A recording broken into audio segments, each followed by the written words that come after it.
Salam sukses buat para subscriber saya, sahabat-sahabat saya. Kali ini saya mencoba share untuk menjawab beberapa pertanyaan para subscriber tentang strategi pemasaran.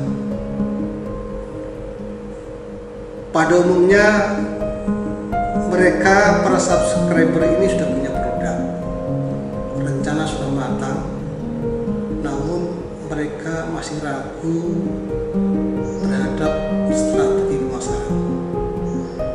Karena itu saya akan coba menyampaikan strategi pemasaran secara singkat, secara simpel. Orang biasa mengatakan bauran pemasaran yang dulu dikenal dengan 4P bisa berkembang kepada 7P. Kali ini saya akan membahas singkat tetapi tuntas tentang 4P. Sebelum masuk ke 4P, perlu kita pahami dulu yang namanya strategi pemasaran itu adalah sebuah tindakan, serangkaian tindakan yang terpadu menuju keunggulan kompetitif yang berkelanjutan. Sedangkan 4P atau biasa dikenal bauran pemasaran atau kiat-kiat pemasaran secara umum, yang pertama yaitu place. Place itu artinya tempat yang strategis. Yang kedua produk itu mengarah kepada quality, produk yang bermutu. Yang ketiga itu price itu biasanya mengarah kepada kompetitif, karena pelanggan itu price-nya diturunkan sedikit itu biasanya sudah pada berpaling kepada yang murah. Dan yang terakhir yang tak kalah pentingnya adalah promotion.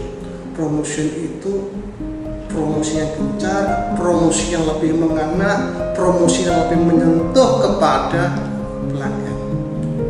Nah, dari empat itu mari kita urai satu persatu secara detail.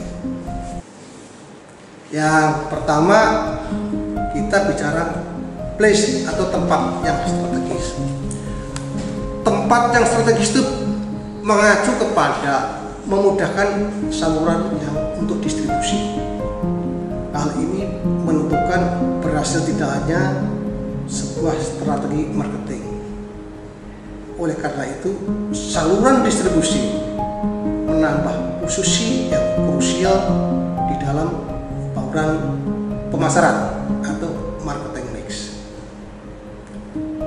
Tempat yang strategi pula ini mendekatkan kepada tujuan daripada sebuah distribusi.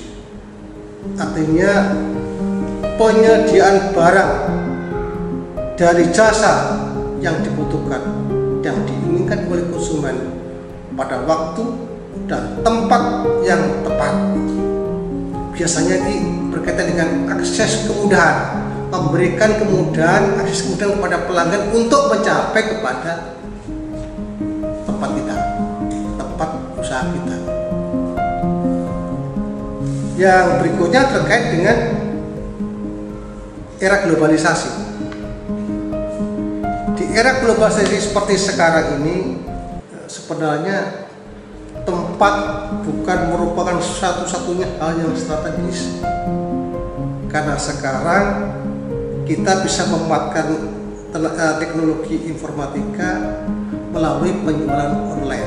Penjualan online ini sungguh tidak ditentukan oleh sebuah tempat yang strategis, di mana saja kita boleh. Nah, sekarang kita sudah masuk kepada era tersebut. Berkaitan dengan tempat lagi, ini diutamakan untuk memudahkan pengiriman, untuk memudahkan menuju ke pabrik, distribusi kepada konsumen-konsumen kita, itu lebih mudah. Yang kedua, kita masuk kepada produk yang bermutu. Produk yang bermutu ini tentu menjadi harapan dari semua konsumen. Hampir di era seperti ini, mutu menjadi salah satu hal yang kompetitif. Mutu ini pula terkait dengan banyak hal.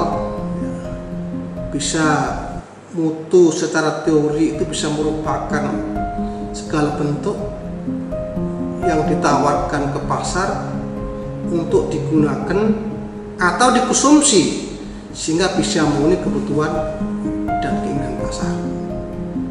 Sedangkan bicara soal produk dari sisi jasa yang dihasilkan haruslah memiliki kualitas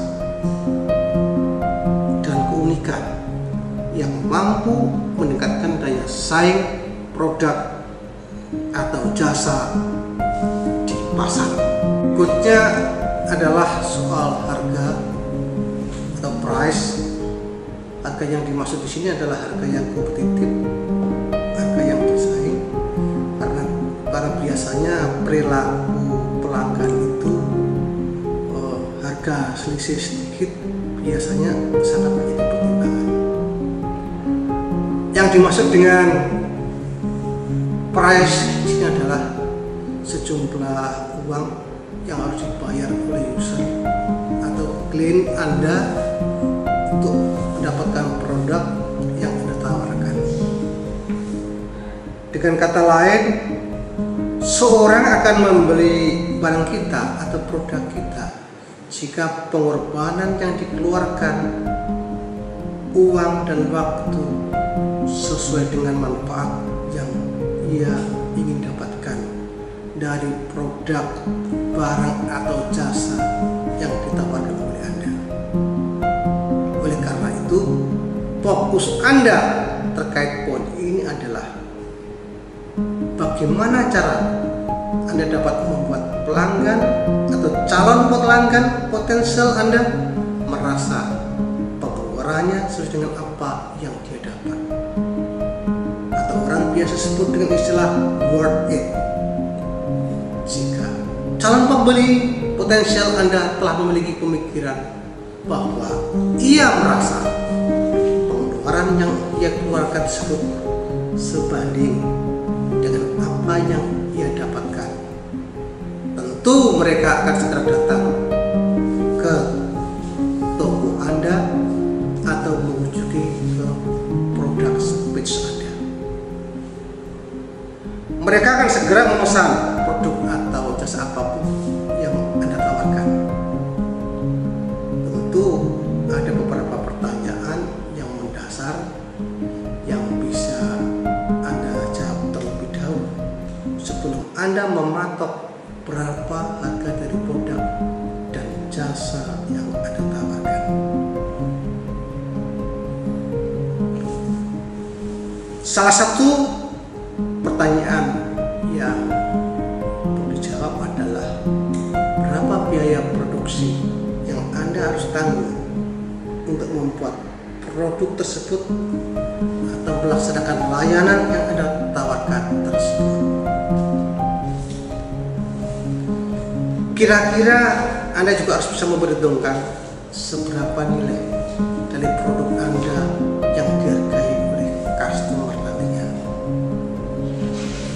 Apakah Anda berpikiran bahwa sedikit pengurangan harga jual Anda bisa meningkatkan jumlah keinginan pasar dan seterusnya dan seterusnya. Kita lanjut kepada promosi yang gencar. Promosi yang dimaksud adalah sebuah upaya persuasi untuk mengajak, untuk memengaruhi para konsumen maupun calon konsumen untuk membeli produk maupun jasa yang dihasilkan oleh suatu perusahaan. ada beberapa elemen yang dapat perusahaan Anda optimalkan terkait dengan promosi. Misalnya soal sales person. Sales person ini adalah orang-orang yang melakukan penawaran produk maupun jasa yang ditawarkan oleh perusahaan Anda ke target pasar. Yang berikutnya adalah elemen public relation. Public relation ini adalah orang-orang yang bertanggung jawab untuk menjaga nama baik perusahaan Anda. Sekaligus mereka menjalankan fungsi branding bagi perusahaan, sehingga brand Anda dikenal oleh banyak orang secara positif. Elemen berikutnya adalah periklanan.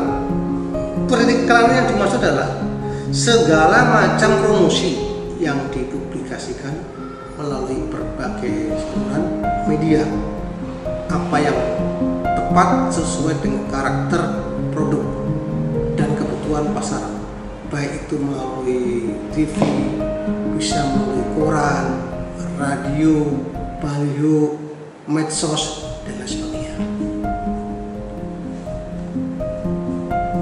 Mengenai pola kebiasaan konsumen atau pola konsumsi, biasanya dipengaruhi oleh sisi rasional ataupun emosional dari mereka. Emosional ini berarti adanya keterikatan akan suatu produk, yaitu munculnya perasaan bangga dari sugesti atau pengaruh penilaian yang ada di lingkungan sekitarnya. Sedangkan sisi rasional itu dapat berupa segala pertimbangan terkait harga, akses, atau juga kemudahan mendapatkan layanan atau produk yang Anda tawarkan bagi mereka. Itulah para subscriber dan sahabat-sahabat saya, bauran pemasaran atau yang biasa dikenal 4P yang bisa saya share kali ini. Mudah-mudahan bermanfaat